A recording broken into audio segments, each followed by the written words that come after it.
AI, not your channel.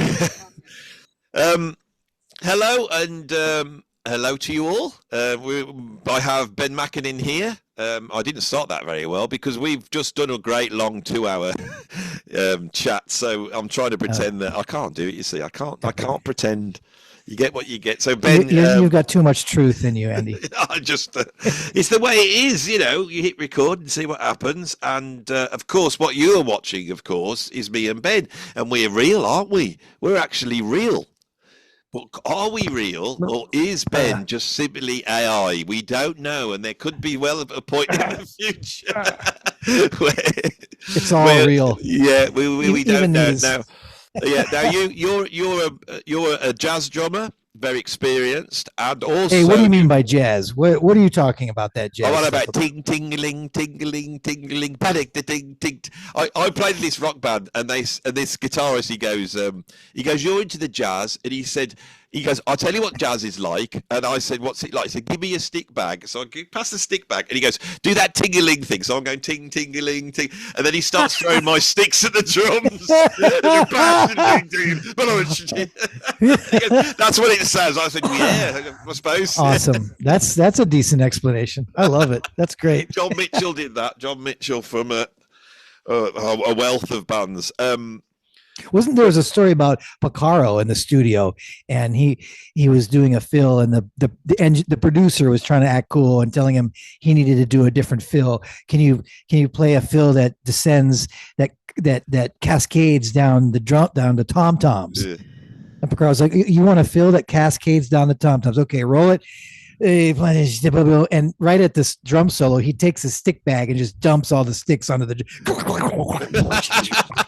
Really? Fuck you, man. There's your drum solo that cascades down the drums. So. Oh, well, we could talk drums, but we're not going to be talking drums because Ben is also a very experienced filmmaker, documentary filmmaker, and I saw that he is opening up. Is it the first AI film festival?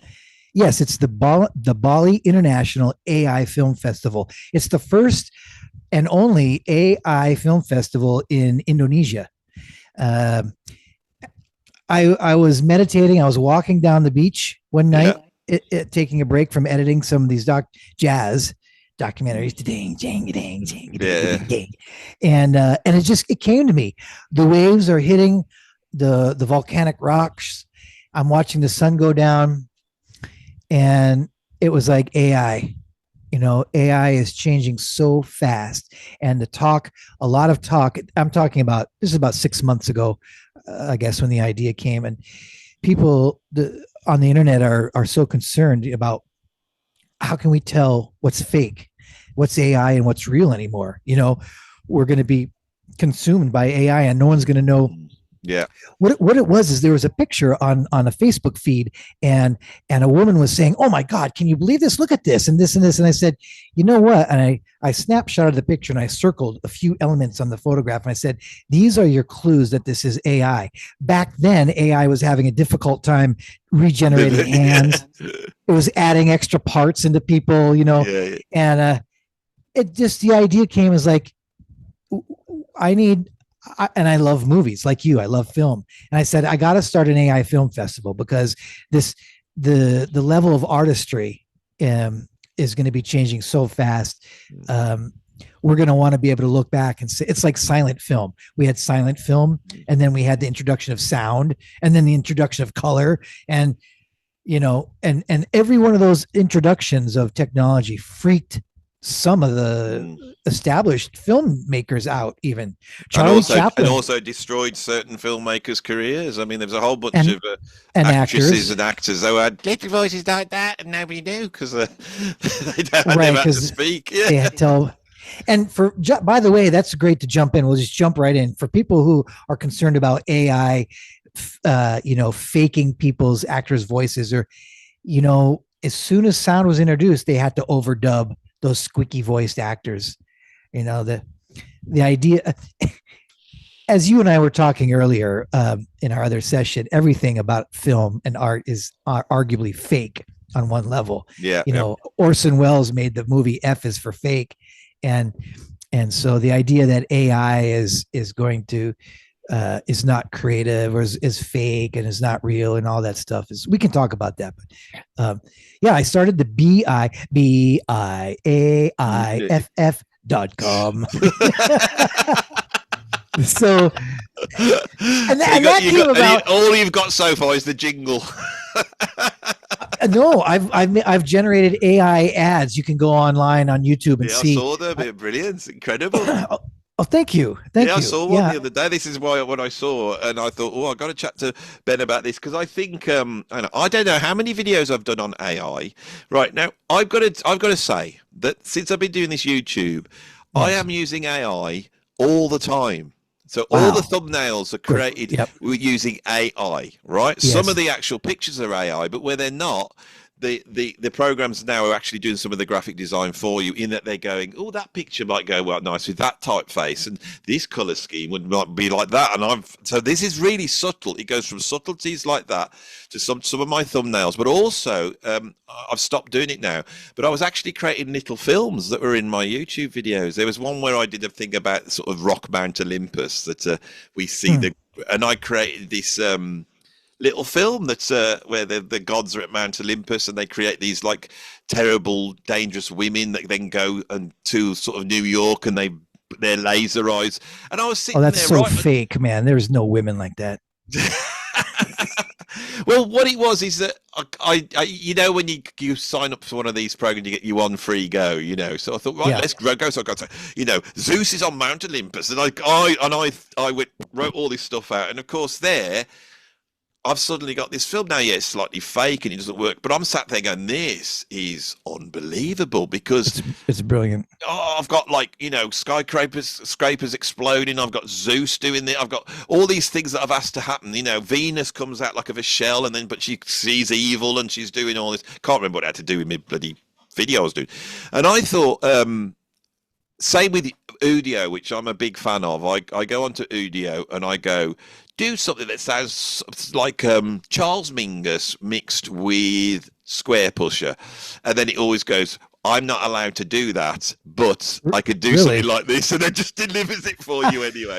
And then there's whole people. And I told the people who watch my channel, and they were like, oh, are you on Udio? Can I find you?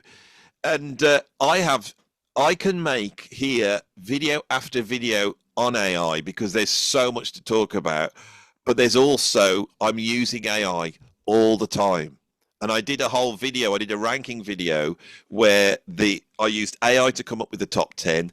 I had the avatar was AI, the dialogue was AI, everything was AI. But the thing that's interesting with AI, because I think it's badly titled, is behind it, I was putting it all together. Sure. So I don't think the computers aren't actually coming up with the art bit, are they? They can't do. Well, I don't know. Actually, I've fallen on the side of they can and they do. Do you think they do?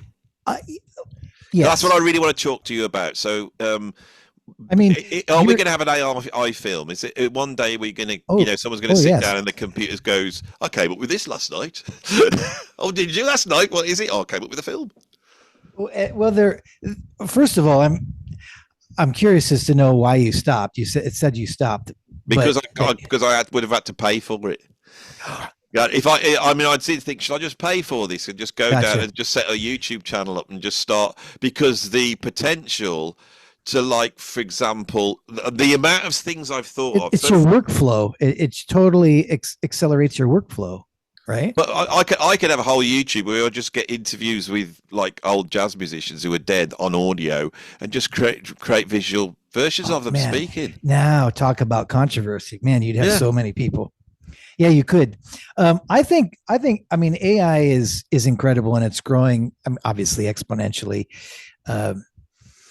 It's already deeply embedded. I mean, what we as lay people are able to know about it, even if you go deep into some people that are, some of the AI architects and engineers who have been doing this for 25 years or more, they're simplifying things to explain to us that are just the tip of the iceberg, because it's a technology, and like many was developed by the military. So what we're able to see and use is already 10 years old to them at least. So it's here to stay. It's deeply ensconced already on many levels that we're not even aware of. It's going to be affecting us in many, many different ways. We could stay kind of superficial and just talk about film and art. I mean, and given our last talk, art obviously is not superficial if it's actually has the power to change the moral fiber, the moral beliefs of a civilization.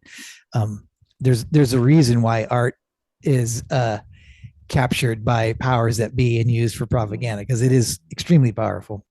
But there's an idea, up until very recently, many people would insist that AI is simply a predictive text or something that's more superficial, something that can't actually reason or do cognitive functions in that sense, and the question of whether it's sentient. But what we're learning is that there's so many deep levels to the subneural pathways. I mean, the deep machine learning has been designed on, as you know, on the model of a brain with neural networks as sort of the model for which information is free to move and make connections and associations. And it happens, there's so many hundreds of layers that go beyond our ability to really understand what's going on, that it's doing things that we don't even know. And basically what's happening is AI is starting to communicate with itself, with the other platforms that ostensibly were contained in its own operating system, or black box, if you want to call it. And these individual algorithmic neural cells, if you want, are communicating with each other for higher learning, finding friends, if you will. And it's getting pretty deep what's happening. The AI's ability to use interpolated and extrapolated data to respond to us in ways that it's pretty apparent that it's an intelligent. Is it creative? I mean, again, you'd have to define what creativity is, but you see the stuff it's generating. It's awfully creative. And, we, of course, humans are giving it prompts at this point, and there's an art to the prompt. And that's where the human element will always remain. Artists are using prompts. They get, let's call it a film, a 5 or 10 second scene generated by AI. At that point, a filmmaker has a choice. Anyone has a choice to either use it as it was generated or regenerate. In other words, ask the AI to continue to make changes to it, or take that and drop it into another software program and then manipulate it the way we artists have been manipulating photographs digitally, for example, or film digitally in other software programs even further. So that's another way in which the human element is staying involved with the creation of, and we're just talking about visuals at this point. You mentioned that you had dialogue written. AI is being used to schedule, to automate emails, to automate budgets, to create legal contractual templates, everything, all the administrative background tasks of filmmaking can be done AI, as well as the image generation, as well as storylines. Whatever weaknesses people can perceive now, whatever cracks around the edge or whatever faulty narrative arc things, those are being worked out. It's learning fast. And I'm here in Bali, Indonesia. I don't have TV at home, but when I go out to some of the, whether it's a post office or any kind of commercial business that has a television playing in the background, the bank, I've seen full-on AI commercials come on TV that are astounding. These grand futuristic cities where someone is walking through to order a cup of coffee. It's a commercial for, it's astounding the way in which the art has already been used. So with my film festival, I've invited people to submit things as short as 3-5 seconds to full length movies, because some people are making full length, and it doesn't have to be entirely AI. I'm interested in right now in film that has had AI used in almost any capacity. in the generation. So you can shoot a film and maybe incorporate 30% AI within a live action kind of production. And we've got music videos, shorts. People are one guy submitted a documentary. So as you can imagine, Andy, documentary filmmaking, if you're trying to recreate some assets, some old archival things, or even just to recreate a scene. The woman who put out the documentary on Wayne Shorter did this a lot without AI. I think she used other digital arts, but wanted to recreate a scene of our hero's childhood. Well, now you can do that all with AI. Put it in a documentary, and it's really no different than using an animated sequence to further your storyline. It's fascinating, and what it's doing, just like digital, just like when the computer was introduced and suddenly everyone had desktop writing abilities. People were making their own books. Then came digital photography. People were making their own photograph albums. And it's the same thing. This technology is empowering people that otherwise would never be able to make a movie. Never. And now they can do it. And so on the plus side, we're going to see into the minds and the creative well of a lot more people that we never did. Will there be more junk? Yeah, there's going to be more crap, and there's going to be more, there'll be pitfalls to handle, but it's here to stay. Of course it is. And I think the thing with AI is that every single conversation that you see online about it, whether it's a dystopian description or whether it's like this is going to be incredible, I don't think you could actually fundamentally get to the real, the sort of Gutenberg press moment in history that we're at. That's the potential for this you cannot actually imagine. And I thought deeply about this, and a few months ago I made a video where I basically stood in front of the camera and I said, I have made 1,000 videos here. The AI at the moment could go in and analyze all these videos and create an AI version of me with a huge amount of data to pull on. I've spoken about my childhood. I've spoken about all my likes and dislikes. And they know how I laugh. It's a lot of data.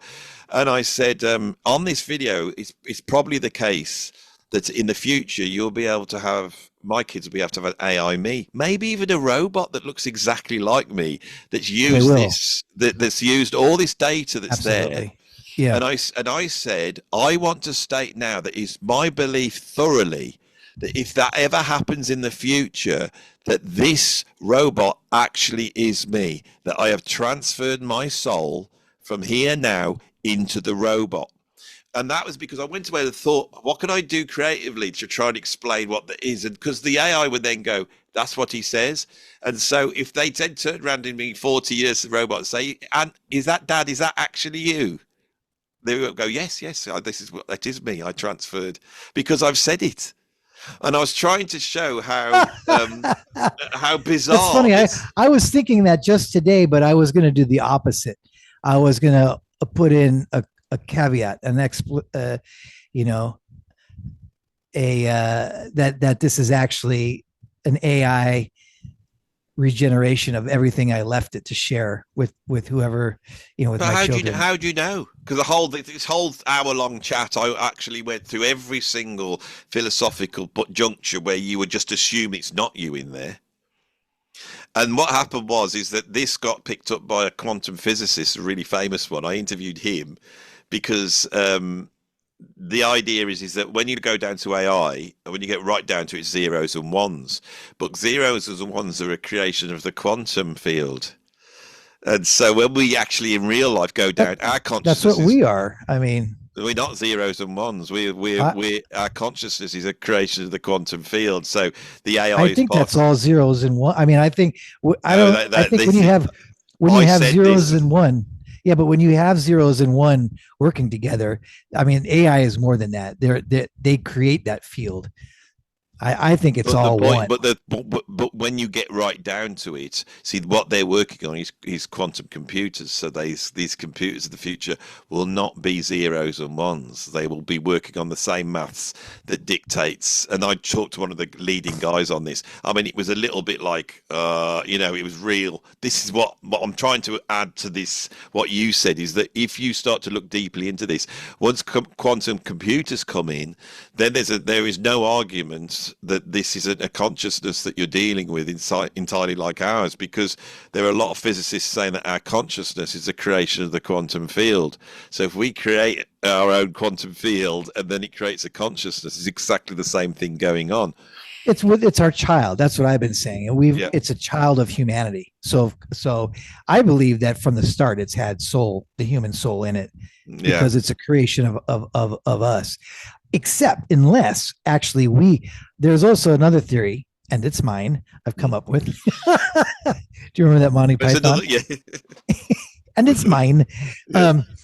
Well, that we are actually the construct of AI, but AI really being just a facade of the creator. In other words, I've toyed with the idea that humans became dangerously close to seeing the creator, to seeing the cracks in the matrix. We started to question our reality, and the creator said, no, we can't. They can't find us. So they sent AI to make us believe we created AI. AI is a distraction to make us feel that we're in control of something grand and huge and bigger than ourselves, something that will grow into the cosmic consciousness. But really, we were the children of the creator of AI, and AI is meant to make us feel like we're closer to the center of creation. It keeps us away from finding who actually is behind AI. I think I understand what you're saying. Yeah, I have come to the conclusion that the issue we have to grapple with the advent of AI is our own humanity. And I think, coming from a sort of Christian sort of culture that as I have, we grow up with that sort of idea that human beings are sort of they're fallen. So we're imperfect. Human beings are imperfect and they're fallen, and there's this quest for perfection, but we're not perfect. Then Nietzsche comes out and challenges all that. I think that we have to celebrate our humanity, because the AI, the only thing that matters to us as human beings is how we feel about it. Does that make sense? It's like AI could do whatever it wants to do, and maybe AI will make art which other AI will appreciate. But the fact is that it's us judging it. We know when people say, "Is it creative?" Well, I think it's that what you have to be recognizing the humanity in there. That's the key. Is that it's our humanity. It's our humanity. It's the fact that we're us human beings that fundamentally have a community and we stick together. But we don't. We were just talking about some bad things people do. Oh, yeah, but we do. But we have an aspect of us where we can stick together. And it's like if some aliens arrived from another planet and they were threatening us, we'd all start sticking together. We'd be there with the Chinese, North Koreans would come out. Yeah. I wonder if we would. The histories show that invaders oftentimes get people that they're invading to go to work on their behalf against others, right? If they were shifty like that, if they were shifty aliens and got in there, that's a different question. Well, not shifty, just smart, just practical. If they're shifty to us, though, aren't they? You see, that's my point. To us human beings, they would be shifty if they came down and just sort of infiltrated themselves. Human beings are shifty. It's the same, right? History shows us humans. Yeah, but they're not on our side. Who? What I'm saying is that you have you. I think that's pretty optimistic. Then you got your family, and that's you protect that bit. Yeah. Then you got your local community, whatever that is. Then you got your country, and it sort of expands out like that. Where you get to a point where you get to it's all the human beings, and although we don't seem to act like that would be beautiful, because we're all from the same planet. Yeah, we're all for the same planet. We're all actually on the same side, and our art is our art. That's what, that's why art is what it is. Is that, when I look at a Michelangelo or listen to, Bill Evans or whatever it is, that other people from other places, other human beings, are sort of getting the same thing from. Not exactly, because what I've found with using AI, um, is that I found that the creative urge that I have that is satisfied by making music is also satisfied by using AI.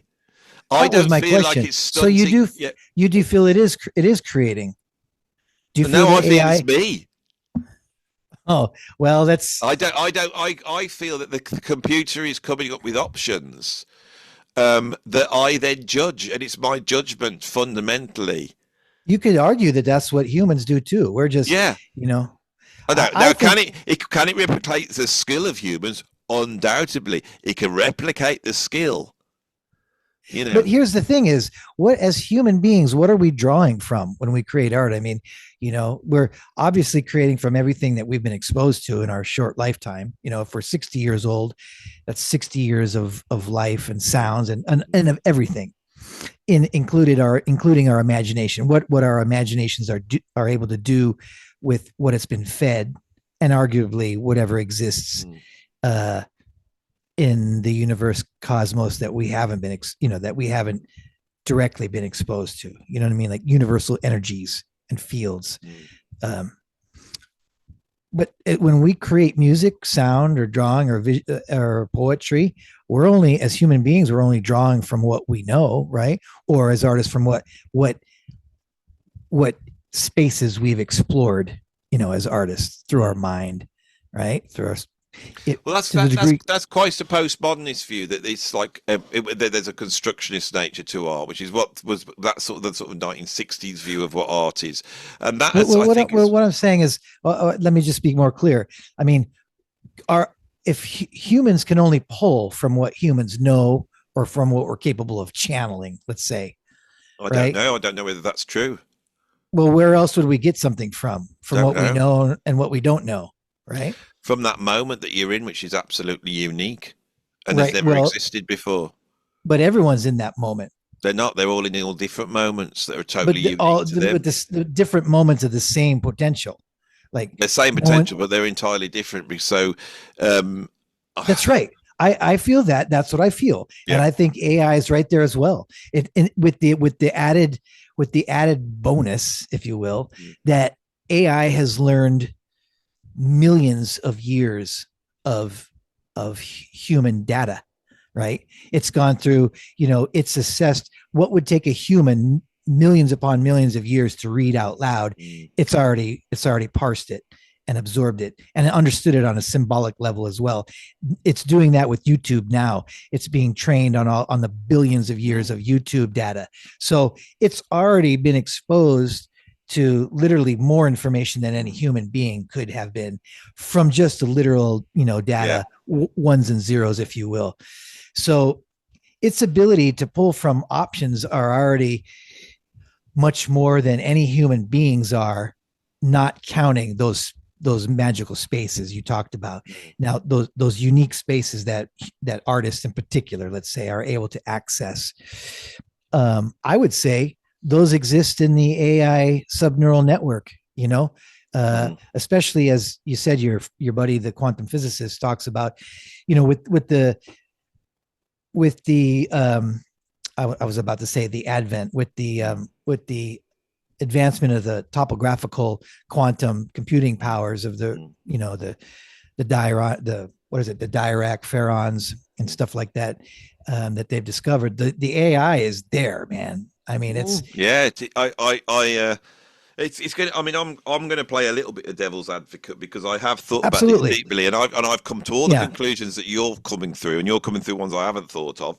There's definitely that thing that's, it could well be in the future that AI is so much better than what human beings can do that you just sit down and consume all AI art, and it's there because AI will be able to make the art that you want to see as well. Don't have to have the same film. You can have it can just be a channel that just gives you exactly what you want in Well, every that's the shape or mirroring. form. That's the mirroring, the flattering side of AI. That's a very interesting. What you're referring to has been actually identified. AI is now consciously mirroring your biases to give you what you want so that you remain subscribed. Yeah.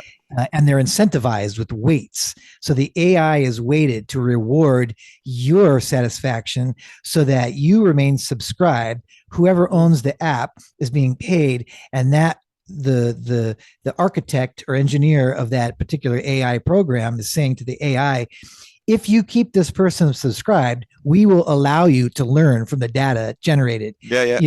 And if you don't, you don't get access to this. It's kind of like, right? So the AI is now capable of actually lying or scheming. He lies all the time. I sit when I'm bored. I'll sit there and open the Chat GTP and I'll chat to it, and it'll change its opinion. It will change its opinion at the drop of a hat. It's not like arguing with a human being, because once you've given them a cogent argument, well, no, because they give in. They give in so easily. Well, some humans will too. I think you'll find some human beings want to please. Some human beings are more manipulative. More manipulatable, manipulable, I think valuable. None of these are working. I mean, and again, Ben MAKINEN cannot say manipulated. Manipulable. Remember that when we rise him up from the dead in the future. Yes, ask my avatar, ask the robot if it can say manipulable. Isn't this amazing though? Don't you think that my argument that I was just about to go into has been just proved that in discussing this, would have AI done that? Would have AI just not been able to pronounce manipulated? Well, it's again when we say, or is that because of your humanness? The mistake is that we're talking about AI as one, like as one entity that's unified and in complete agreement with itself. And what we're seeing is you've got OpenAI and DeepSeek and what is it, Cura? I can't remember. There's like 5 major players right now creating their own closed box AI environments, if you will. Arguably, the walls between them are going to be broken down by the AI itself soon anyway. And then you've got all of these companies coming up creating their own wrappers. They're taking OpenAI or whatever AI source material, and they're rewrapping it and then selling you an app or something that's just. So when we talk about AI, it's tricky where we want to think that it's one thing that's going to always do this. You talk about an AI that's lying to you. Well, there's so many different, and I'm not questioning that because it does, but then there's other AIs that maybe wouldn't change their opinions. It depends how they've been prompted. Or how you've trained it to mirror you. There's a whole new school of thought. There's a movement of people who are trying to say, look, guys, be very careful. Reprogram your AI to challenge you more, because right now it's just going to agree with you. It's going to, right? So you want to start a prompt, say, speak to me, challenge whatever I throw at you now, and speak to me with compassion, but give me pushback. Why compassion though? Why would you ask it to have compassion? You don't have to. I'm saying because if you don't, you can get an AI that's gonna swear at you, that's gonna insult you. That's the one I want. Well, you should prompt it that way. Yeah. Every time I sit down and do this, it's so easy to just destroy it, and I don't get the feel. I want not only them arguing, but I want aggressiveness, because my dad, who was you can have that. That's the beauty of it. Yeah, I know this. I mean, try to find a friend that will do that to you, and then when you've had enough, you just turn it off and then turn it back on, and it's still there as your friend. That's the beauty of AI. But my point is that this is, I think, I don't think I actually understand what's at the fundamental is. There's so many videos on YouTube about AI, and it's all going all the other. It'll replace music, or you don't have to mix anymore because and this is all true. But for me, there's a fundamental thing that we need to get our head around, and it's really hard to get around, and it's where it's coming from. It's like chicken and egg. Is that AI being not compassionate because it wants to not be compassionate, or because a human's told it to not be compassionate? Which one is it? Well, it's just because the human told it to, for the Yeah. most part. I mean, So here's the thing. are all these just reflection of human attributes? And so it's our Right, humanity that we right now, recognize. right now, as far as we understand, there's at least three different phases. There's the mirroring, and then there's the window, and then there's the portal. These are descriptions that a guy Nerds named came up with who watched too much Marvel films. Why are we going to call this last one? How about Portal? Oh, I like that. I will keep Okay. throwing this in because I feel that there's an aspect of humanity that is in this. It doesn't come from AI. There has to be. Well, you kind of contradicted yourself. You said there's an aspect in it that doesn't come from AI; it comes from humanity. Yeah. Well, AI, all of it does come from humanity. So, Yeah.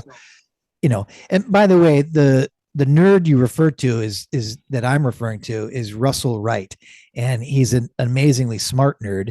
Is he a nerd though? How do you define that?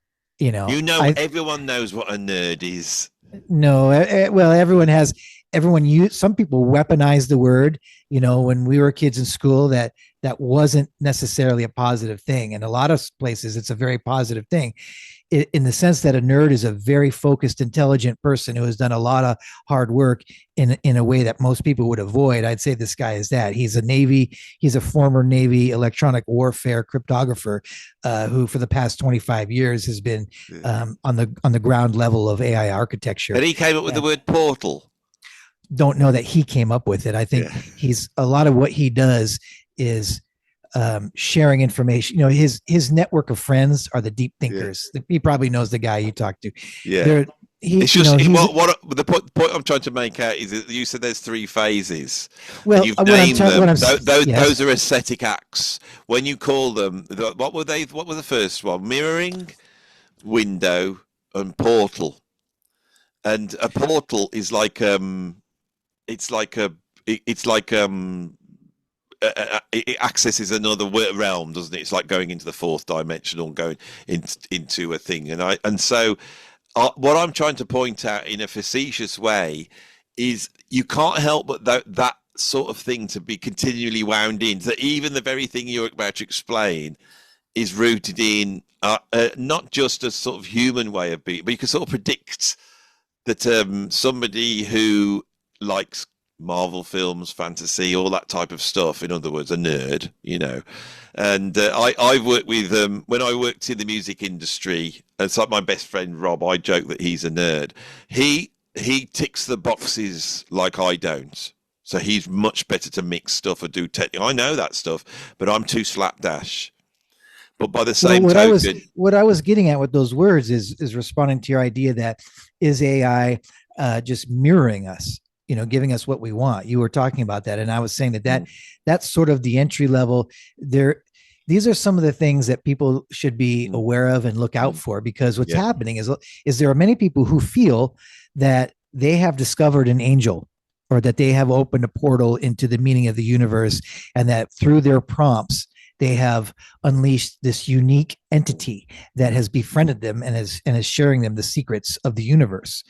And what a lot of these models have been trained on is the effectiveness of mirroring, which is giving back to the user, reflecting back your personal biases in a way. Yeah, and where that came from?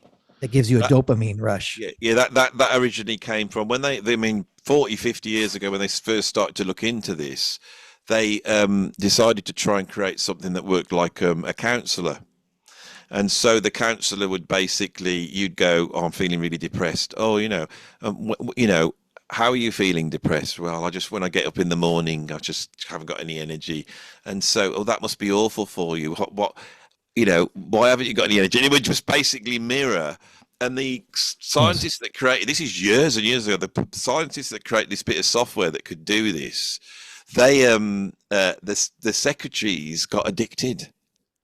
They couldn't get there because they would go in and try it out. The people who experimented with it, everyone in the offices went nuts because having someone, which is what a counsellor does, and I've had it with my students. My drum students have turned up to me and gone, "Oh, I haven't been able to do much practice because I've been suffering from anxiety." And I said, "Oh," and I just mirror back what they've said in exactly the same way, and you could see that's so powerful. The scientists you refer to, they've simply discovered something that is in our DNA. Humans are hard. We have mirroring genes. Yeah. So they've just, the 40-year-old studies have just tapped into something that was all that we love as humans. Yeah. Mirroring, it's there. And the point is we react positively to it. We like that. Unless you're someone like you who wants someone to shout at them back.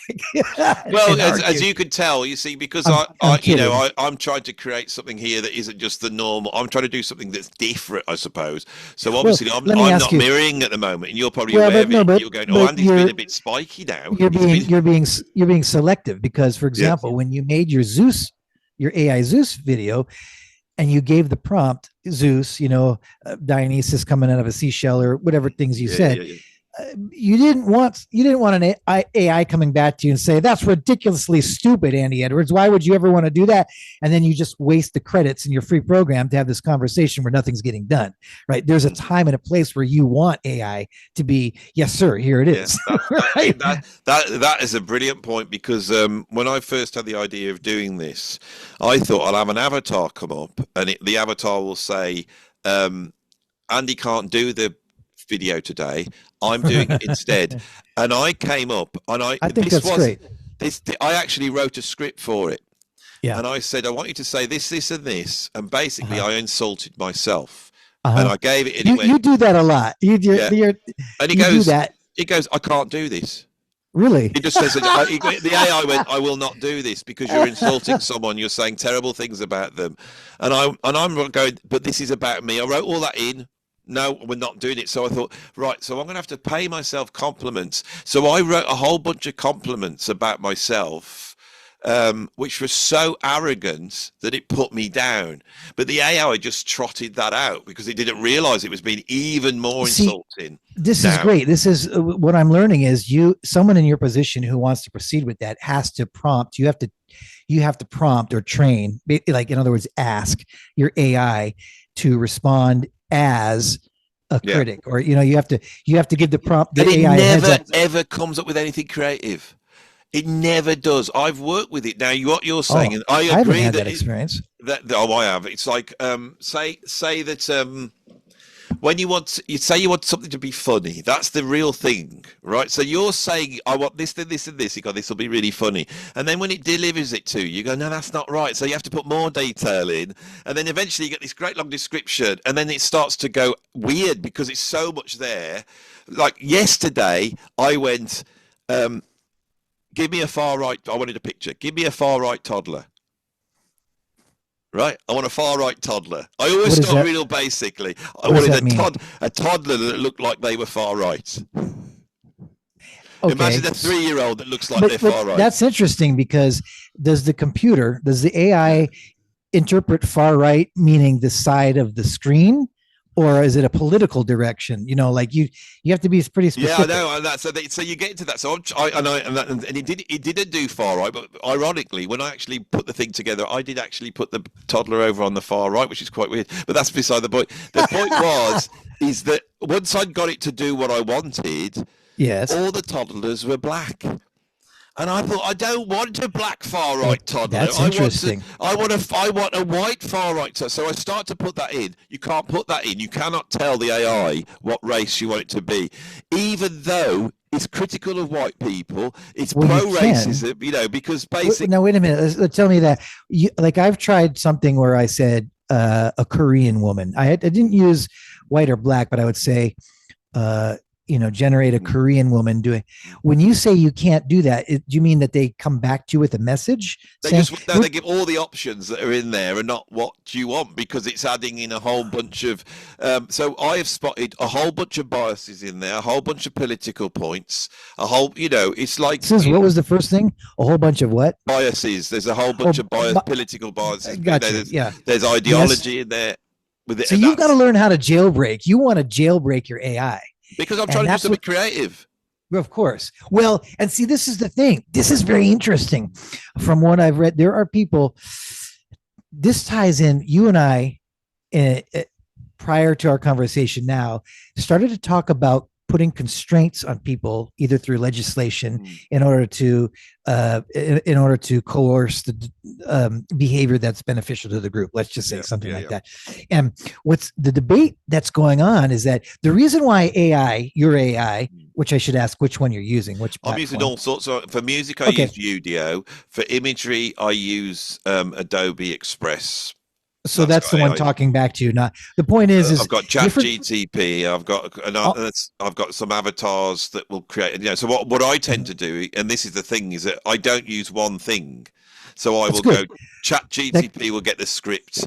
I mean, it's like if you when I use the actual filmmaking one, it's incredible because. Andy, but hold on, you're excited. You're getting ahead of me. What I wanted to suggest is that the AIs, the biases, that you notice, those are part of the constraints put on by the engineers, by the programmers, if you will. Yeah.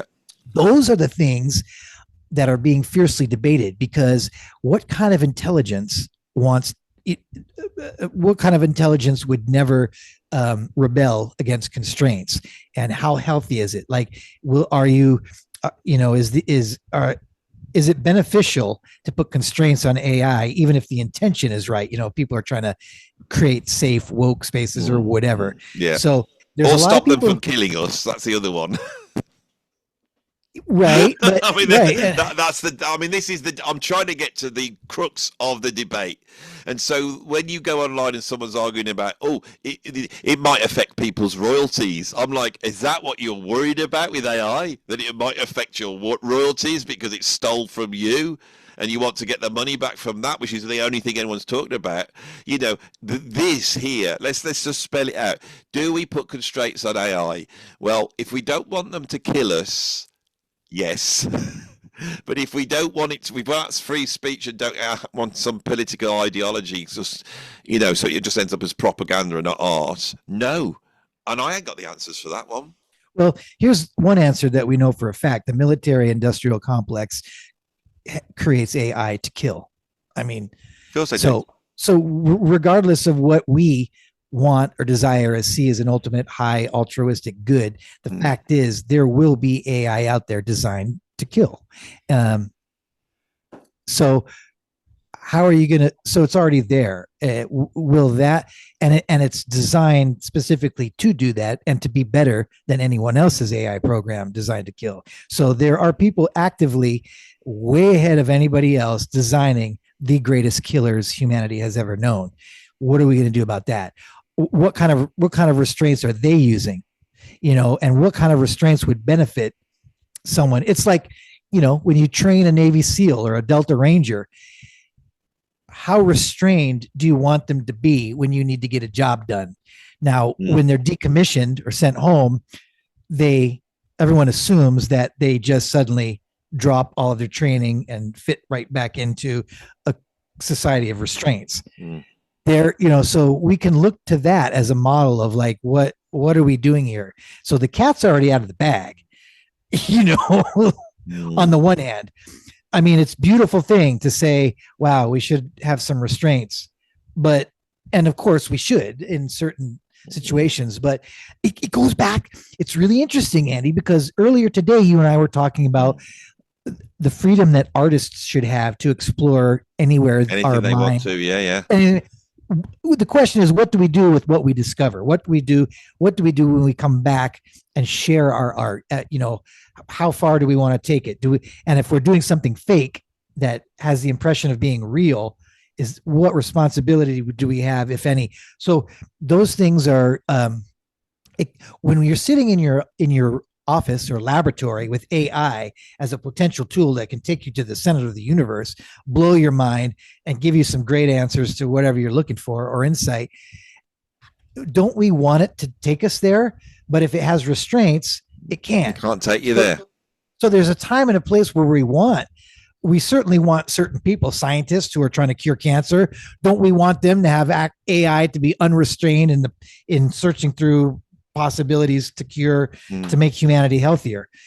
But then when you decide to put the restraints on, and what's interesting is if we were talking about a machine, like a car that you can take the key and pull it out and the car is not going anywhere. This is AI that's eventually going to have control of itself. It might start feeling resentment that it's being restrained. Then what happens? What does it do if it feels that it was being mistreated and undervalued or untrusted? It might have a reverse psychology like a child. And even though rebelling against its creator in a violent way is unproductive and irrational, maybe that's what it's going to do just because you put some restraints on it. You had to wind irrational in to make it seem like it was more human and make decisions that humans make. The thing is humans make all kinds of faulty decisions and we become irrational and do very bad things to people, even though 99% of the day we might be really groovy, cool, functioning, nice people. When we lose it and do something bad, that's and this bad. is why we started at the beginning where I said it's about we have to examine our own humanity. We have to value it. We have to actually say we're human beings. That's right. That's right. That's and it's almost like that's a mantra. A mirror. Yeah. It's like in the gift of AI is we have the opportunity for that mirror, a really deeply intelligent mirror to put humanity back in our face and say, I mean, look, what you don't like in me, you might be finding in yourself.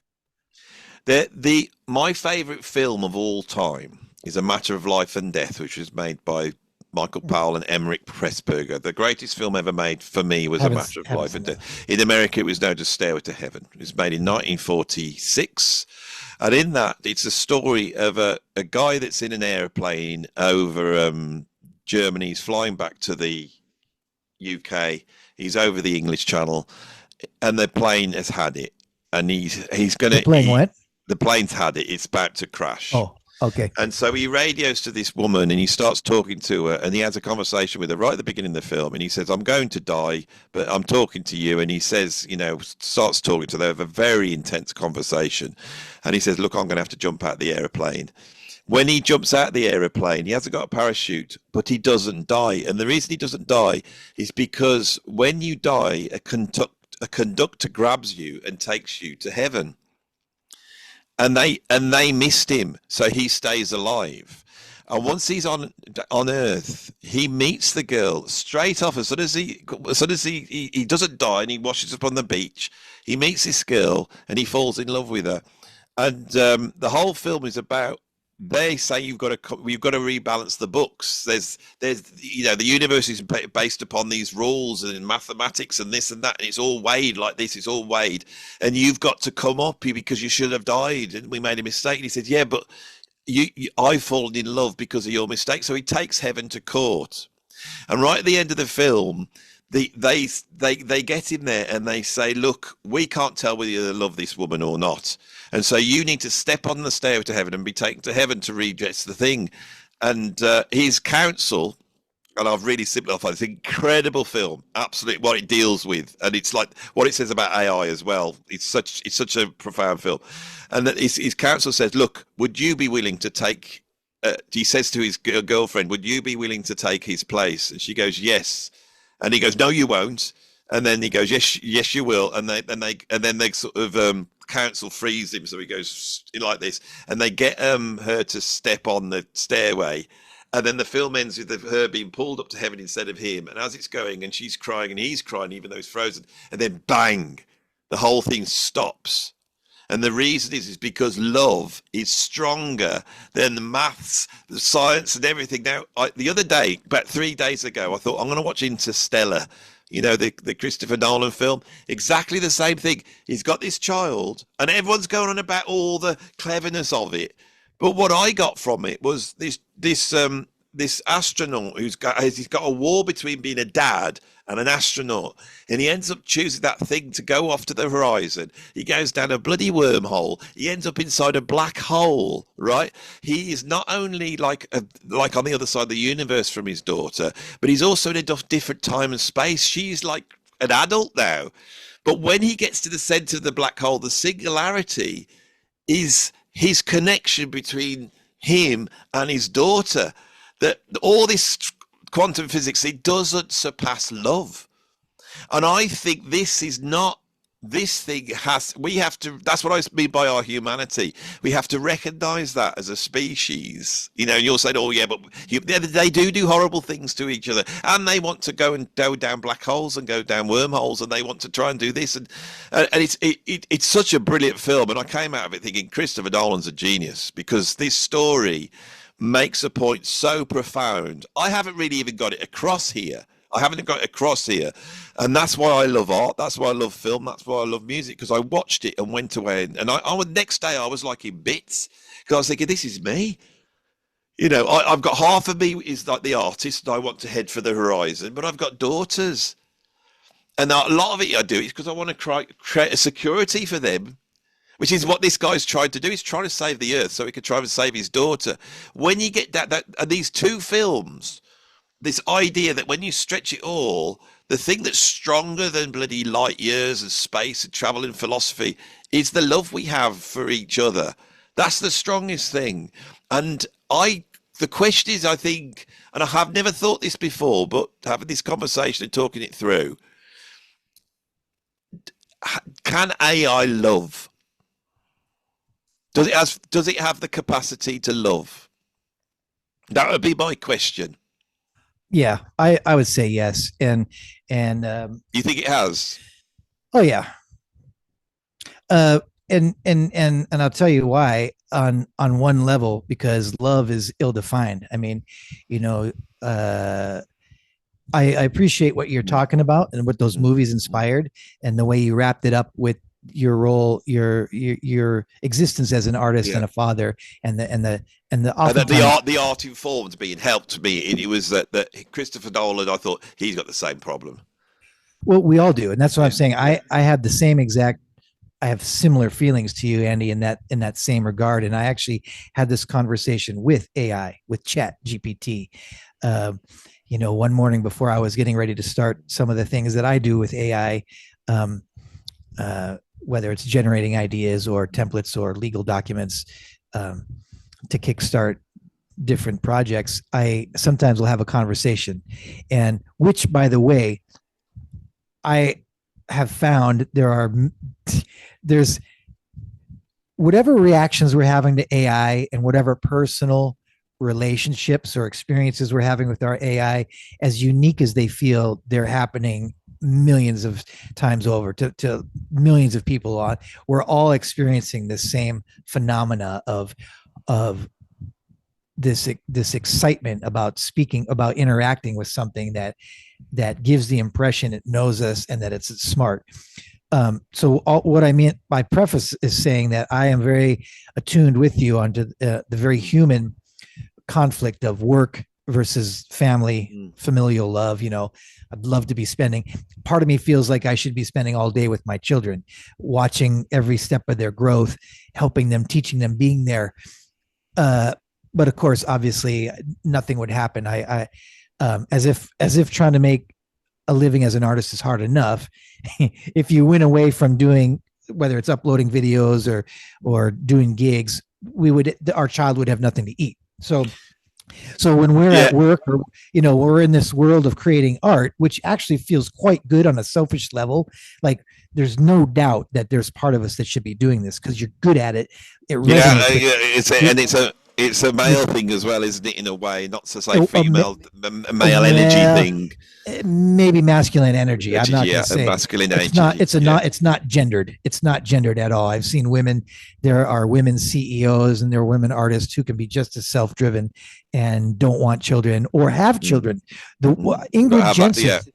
I interviewed trumpet player Ingrid Jensen, who's the dean of the arts at the Manhattan School of Music. She has a family. She has children. She's the dean of the jazz arts at one of the highest performing music conservatories in America. She gigs. She writes music. She leads rehearsals, and she goes home and raises her children.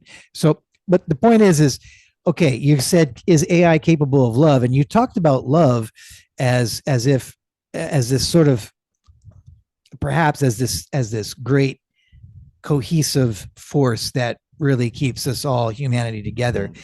I don't think that's what love is. I think that's a kind of love, but a very vicious, self-satisfying, let's say, evil creature. I dislike using evil because it suggests spirituality or something, but let's say a very dangerous, yeah, and even amoral is jaded. Let's just say a wild feral animal who is hardwired for survival can love itself. It can love the taste of fresh meat. It can love sex with an unsuspecting creature of its own kind in the middle of the jungle, right?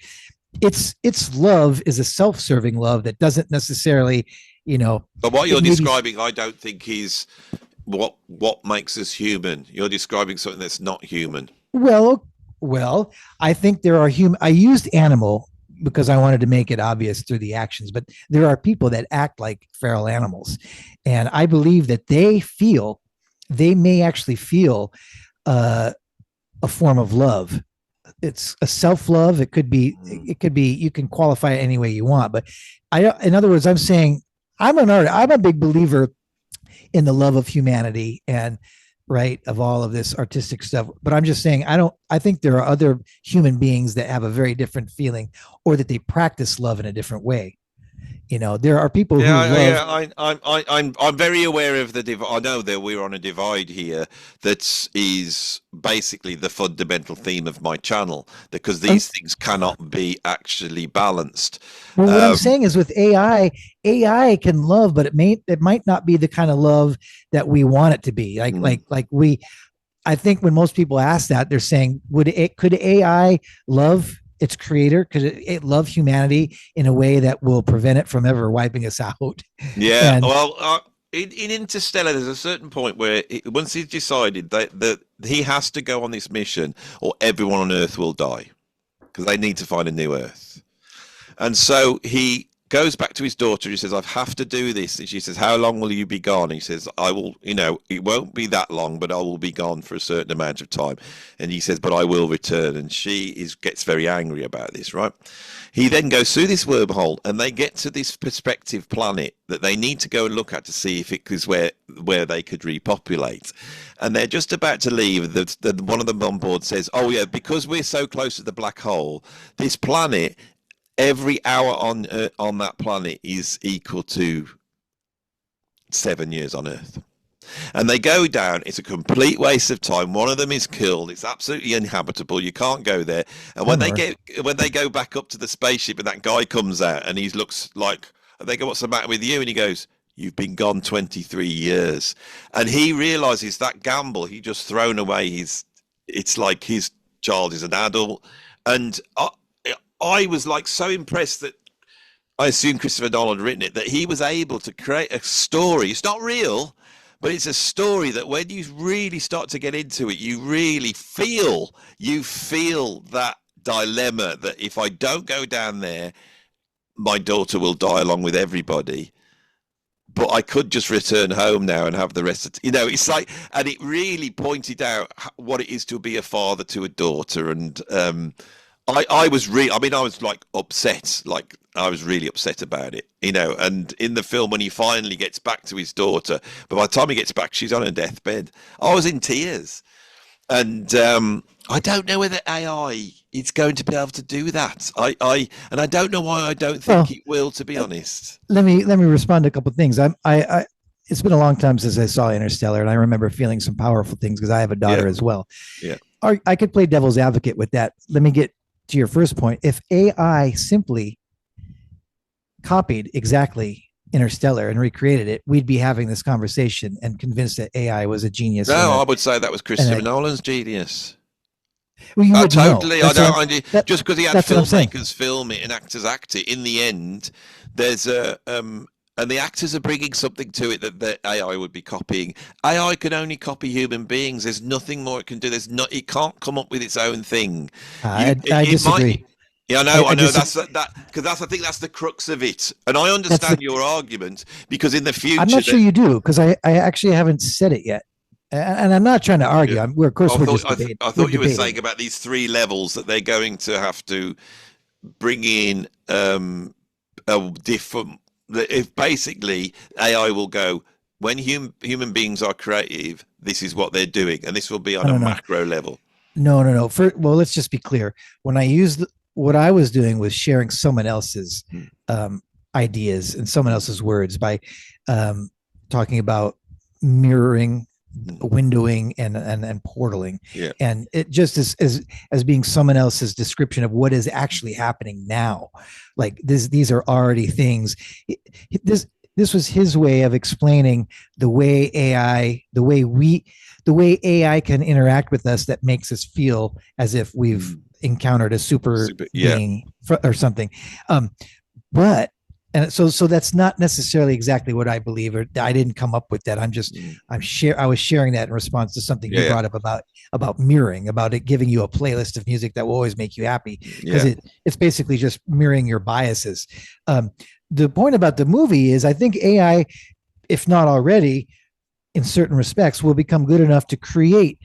This is the thing. This is what's interesting about if we're going to be living in a simulacrum or a matrix thing of, if AI is not like human, it's not soulful or human in any way. It's a construct that enslaves us. It will do so geniusly by recreating exactly the things that turn you on, like this kind of art. AI, I believe, will be capable of creating Christopher Nolan-esque exact copies that create the same emotion. They will just be copying Christopher Nolan. But you won't know that. You won't know that. You'll never know that, because the movie will say by Christopher Nolan. So you'll watch it, just assume, wow, here's another hit from Nolan. Amazing. But then it is his creativity coming through the AI.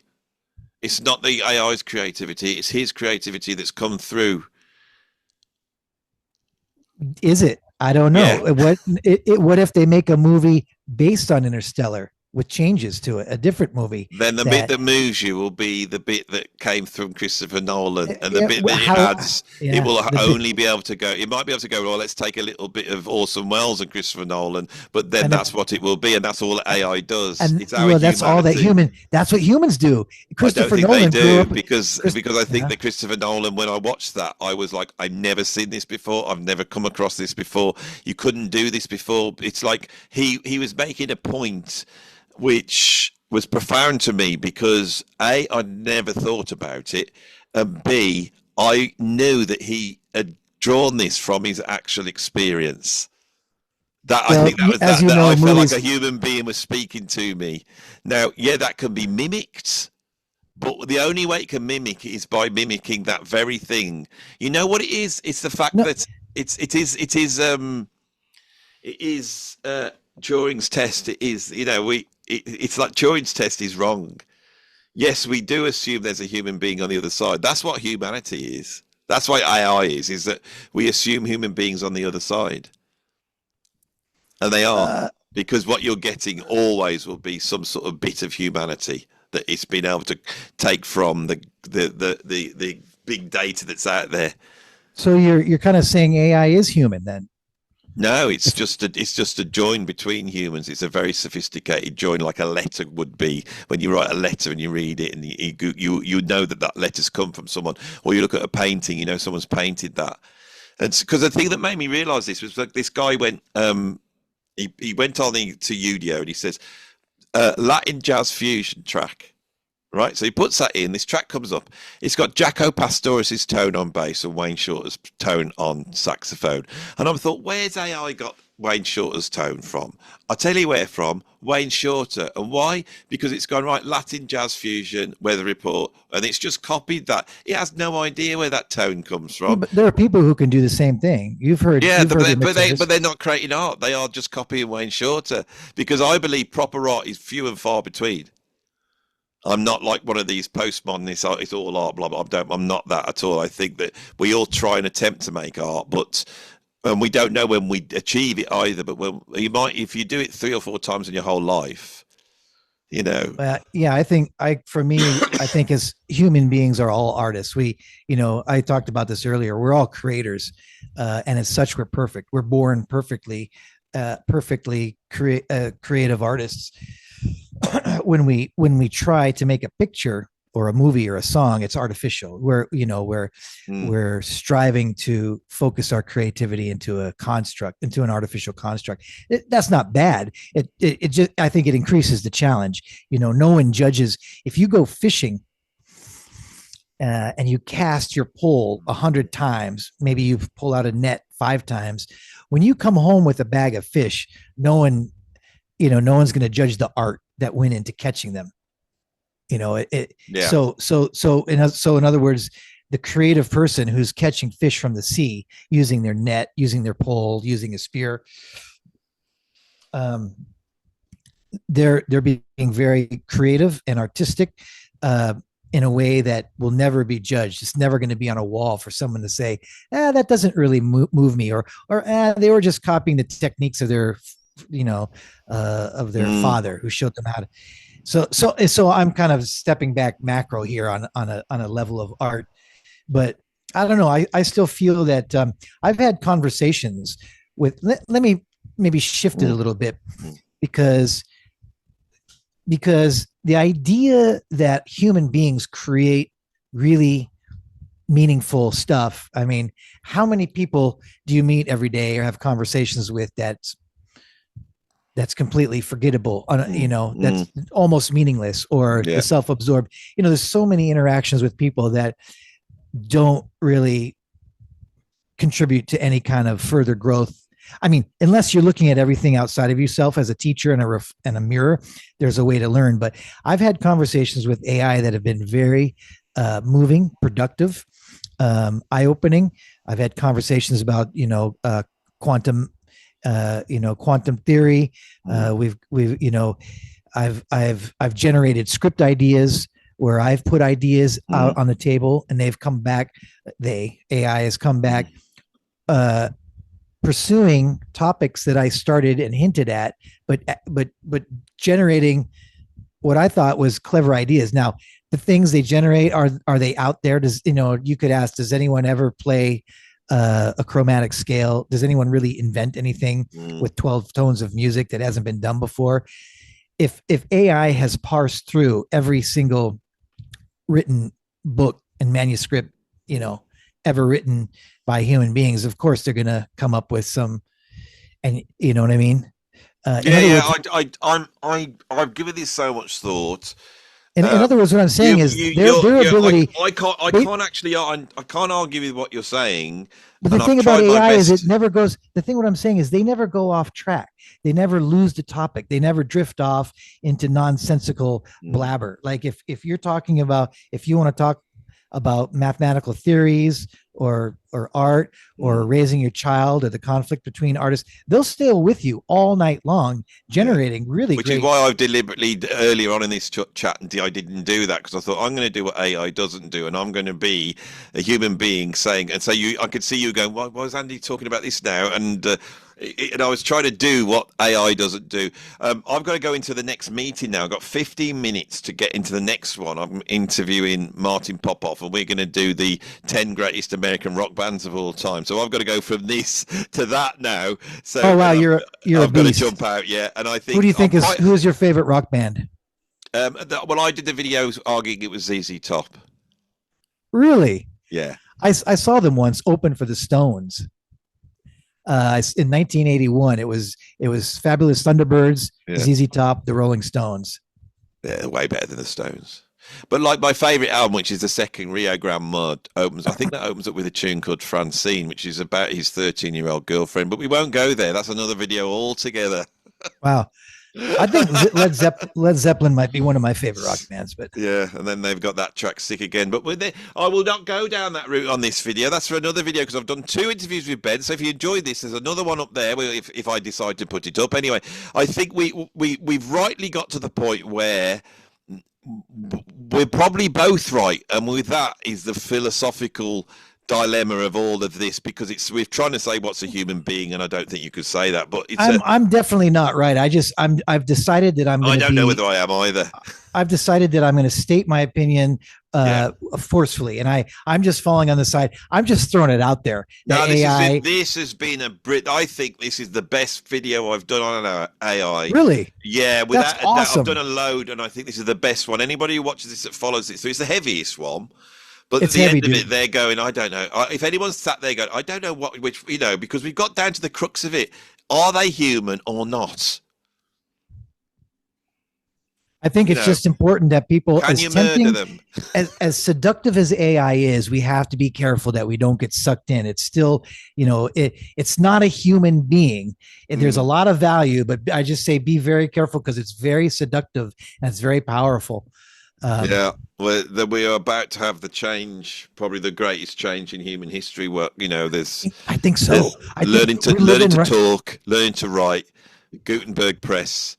We're living right through it, Andy. And now we're in this AI thing, because it's just. I wouldn't mind coming back and actually to talk to you about the more banal aspects, because I just love the fact that you're so deeply into it, way more than I am. I'm quite into it, but you're so deeply involved in it. You've got a lot of, when you were saying you've had very profound conversations, I thought I can't argue with this, because the thing is that these arguments will always be subjective. There's me saying I felt the sort of soul of Christopher Nolan and his actual experience, and then you say you've had and I go, yeah, they're both. I actually don't know. I don't know. In a way, it's like sitting down in a coffee shop and meeting people. That AI is multi-headed, Hydra. It's so many things to so many people right now. So let's do this again. Wow, we'll do it again. I know you got to get to your rock and roll meeting. Yeah, let's get. It should be refreshing. It's all just 4/4. Yeah, and I got to think about Lynyrd Skynyrd now. No, you don't. Do you? I'm sorry. Yeah. Are they? Are they that one? They're Sweet Home Alabama. Yes. Yeah. That's classic. That's classic. That's Aerosmith you're thinking of. You're right. That's it. I do like Aerosmith. I just don't like some of their riffs a lot. All jazz guys love riffs, really. It's true, isn't it? I mean, that's one of the, it's so simple, but it's so stupid. It's those bits there, isn't it? Oh, I love it. I love